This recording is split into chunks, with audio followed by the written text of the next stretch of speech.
You and your family depend on a regular paycheck to take care of life's everyday needs. Things like housing, groceries, car payments, or medical care, with maybe a little left over for savings and fun. What if that paycheck stopped for a while because you were too sick or hurt to work? How long could you continue to pay your bills? About 25% of people who are 20 years old today will have a disability at some point during their career. Many disabilities happen because people get hurt doing everyday activities like working around the house or playing sports.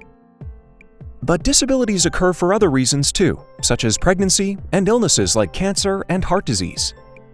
Having short-term disability insurance can help you pay your bills if you get sick or hurt. It provides you with a weekly cash benefit if you can't work due to a covered disability. Don't let a short-term absence from work cause long-term implications for your finances. Protecting your paycheck can give you peace of mind. Plus, you can use the payout for anything, no strings attached. The extra cash in your pocket can help you focus on getting better instead of focusing on your bills. You've built a great life. Protect it.